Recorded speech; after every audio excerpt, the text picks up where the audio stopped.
અમેરિકામાં ગ્રીન કાર્ડની રાહ જોઈ રહેલા લાખો ભારતીયો માટે એક મહત્વપૂર્ણ અને ચિંતાજનક અપડેટ સામે આવ્યા છે.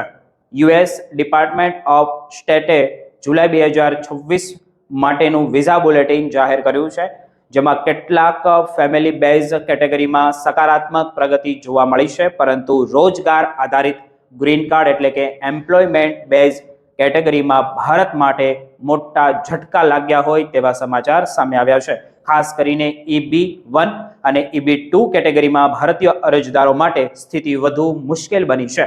સૌપ્રથમ ફેમિલી બેઝ કેટેગરીની વાત કરીએ તો F1, F2B અને F3 અને F4 કેટેગરીમાં ભારત સહિત અનેક દેશો માટે તારીખોમાં પ્રગતિ જોવા મળી છે. F1 કેટેગરીમાં તો લગભગ 6 મહિનાઓનો મોટો ઉછાળો નોંધાયો છે, જ્યારે F2B અને F3 અને F4 કેટેગરીમાં આશરે 2 મહિનાનો સુધારો કરવામાં આવ્યો છે. F2A કેટેગરીમાં કોઈ ફેરફાર કરવામાં આવ્યા નથી અને તે અગાઉની જેમ જ યથાવત રાખવામાં આવી છે તેવું નજર આવી રહ્યું છે. ઇમિગ્રેશન નિષ્ણાતોનું એવું માનવું છે કે ફેમિલી કેટેગરીમાં આ પ્રકારની પ્રગતિ દર્શાવે છે કે હાલમાં વિઝાની ઉપલબ્ધતા સારી છે અને સરકાર વધુ અરજીઓ પ્રક્રિયામાં લેવા માંગે છે. હવે વાત કરીએ સૌથી વધુ ચર્ચામાં રહેલી એમ્પ્લોયમેન્ટ બેઝ કેટેગરીની. EB1 કેટેગરીમાં ભારત માટે ફરી એકવાર રેટ્રોગેશન જોવા મળી રહ્યું છે, એટલે કે તારીખો લગભગ 2 મહિના પાછળ ધકેલવામાં આવી છે. નિષ્ણાંતોના જણાવ્યા મુજબ તેનું મુખ્ય કારણ ભારતીય અરજદારો તરફથી વધી રહેલી ભારે માંગ છે. ગયા મહિનામાં પણ તારીખો પાછળ ખસેડવામાં આવી હતી, છતાં માંગમાં કોઈ ઘટાડો નોંધાયો નથી, જેમના કારણે ફરીથી આ પગલું ભરવામાં આવ્યું છે. પરંતુ સૌથી મોટો ઝટકો EB2 કેટેગરીમાં જોવા મળી રહ્યો છે.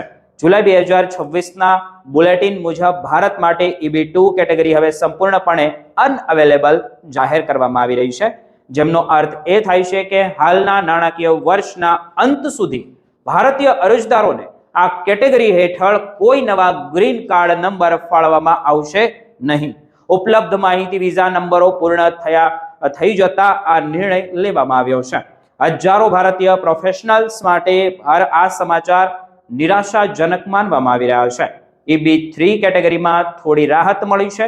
ભારત માટે તારીખોમાં સામાન્ય પ્રગતિ જોવા મળી છે, જ્યારે અન્ય દેશો માટે પણ સુધારાઓ નોંધાયા છે.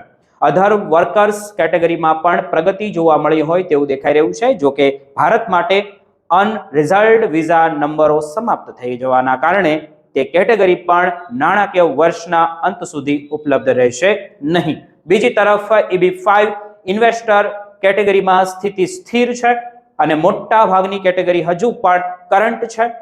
વિઝા બુલેટિનના અંતમાં આપવામાં આવેલી સત્તાવાર નોંધો મુજબ આગામી મહિનાઓમાં જે EB1 ભારત માટે સ્થિતિ વધુ કઠિન બની શકે છે. જો માંગ આ જ રીતે વધતી રહેશે તો તારીખો વધુને વધુ પાછળ જઈ શકે છે, અથવા તો કેટેગરીને અસ્થાયી રીતે અનઅવેલેબલ જ જાહેર કરવામાં આવી શકે છે.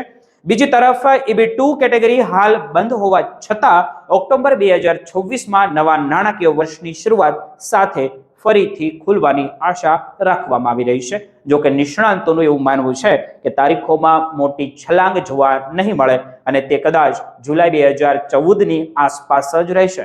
આ સ્થિતિમાં ઘણા ઇમિગ્રેશન નિષ્ણાંતો ભારતીય અરજદારોને વૈકલ્પિક રસ્તાઓ પર વિચાર કરવાની સલાહ આપી રહ્યા છે, જેમાં EB1A જેવી કેટેગરીમાં અપગ્રેડ થવાનો વિકલ્પ અથવા તો વધુ રોકાણ સાથે EB5 કેટેગરીનો વિચાર સામેલ છે. સાથે જ ફેમિલી કેટેગરીમાંથી એમ્પ્લોયમેન્ટ કેટેગરીમાં મળનારા જે સ્પિલ ઓવર વિઝા અંગે પણ હવે આશા ઓછી જોવા મળી રહી છે.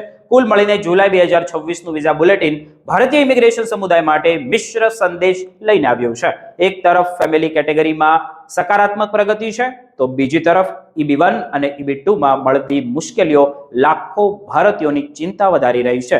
હવે સૌની નજર ઓક્ટોબર 2026 પર છે, જ્યારે નવા નાણાકીય વર્ષની શરૂઆત સાથે ગ્રીન કાર્ડ પ્રક્રિયામાં ફરીથી કોઈ રાહત મળે કે નહીં તે સ્પષ્ટ થશે.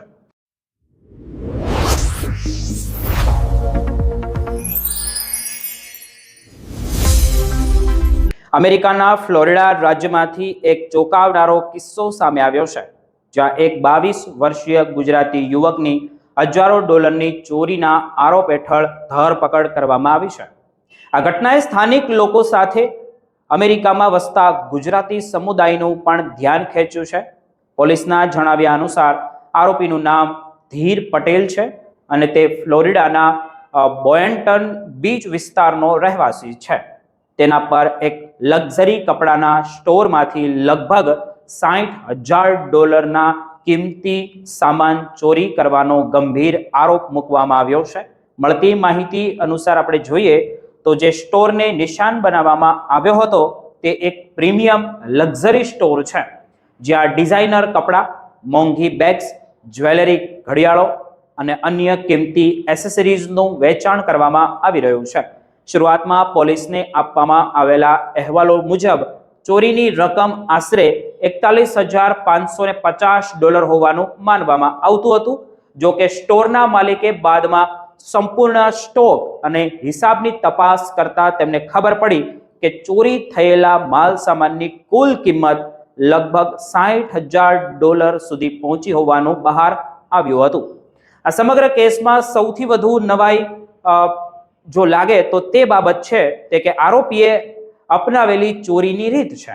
સ્થાનિક મીડિયાના અહેવાલો અનુસાર સ્ટોરમાં લાગેલા સીસીટીવી કેમેરામાંની તેમની તમામ હરકતો રેકોર્ડ થઈ હતી. તપાસમાં જાણવા મળ્યું કે આ ચોરી કોઈ એક દિવસની ઘટના નહોતી, પરંતુ લગભગ 2.5 મહિના સુધી સતત ચાલતી રહેતી હતી. ધીર પટેલ 30 માર્ચથી સ્ટોરમાં નિયમિત રીતે આવતો હતો અને દર વખતે લગભગ કિંમતી વસ્તુઓ ચોરી કરીને લઈ જતો હતો. પોલીસના જણાવ્યા અનુસાર આરોપી ઘણા વખત સ્ટોરમાં કેટલીક વસ્તુઓ વેચવાના બહાને આવતો હતો. અંદર પ્રવેશ્યા પછી તે સામાન્ય ગ્રાહકની જેમ સ્ટોરમાં ફરીને આસપાસની સ્થિતિ નિહાળતો અને તક મળતા જ કિંમતી કપડાં અથવા અન્ય વસ્તુઓ પોતાની બેગમાં સંતાડી દેતો હતો. વધુ ચોંકાવનારી વાત તો એ છે કે જે વસ્તુઓ તે ચોરી કરતો હતો તેને જ બાદમાં ફરીથી એ જ સ્ટોરમાં વેચવા માટે લઈને આવતો હતો. આ રીતે તે એક તરફ સ્ટોરમાંથી ચોરી કરતો રહ્યો અને બીજી તરફ તે ચોરાયેલો માલ સ્ટોરને જ વેચવાનો પ્રયાસ પણ કરતો હતો. સ્ટોરમાંથી વારંવાર માલ સામાન ગાયબ થવા લાગતા માલિકને શંકા ગઈ. ત્યારબાદ સ્ટોર મેનેજમેન્ટ સીસીટીવી ફૂટેજની વિગતવાર તપાસ શરૂ કરવામાં આવી હતી. ફૂટેજમાં ધીર પટેલની હરકતો શંકાસ્પદ જણાતા તેની પર ખાસ નજર રાખવામાં આવી રહી હતી. આખરે 13 જૂનના રોજ જ્યારે તે ફરીથી કેટલીક વસ્તુઓ વેચવા માટે સ્ટોરમાં આવ્યો ત્યારે સ્ટાફને શંકા ગઈ કે તેની પાસે રહેલી વસ્તુઓ તેમના જ સ્ટોરમાંથી ચોરાયેલી હોઈ શકે છે. ત્યારબાદ સ્ટાફે તરત જ પોલીસને જાણ કરી હતી.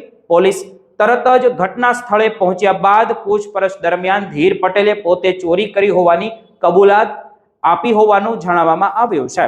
ત્યારબાદ તેની સામે ગ્રાન્ડ થેફ્ટ અને આરોપ હેઠળ કેસ નોંધવામાં આવ્યો અને તેની ધરપકડ કરવામાં આવી હતી. કોર્ટમાં રજૂઆત બાદ તેના માટે $5,000 બોન્ડ નક્કી કરવામાં આવ્યો હતો, જે ભર્યા બાદ તેને જેલમાંથી મુક્ત કરવામાં આવ્યો છે.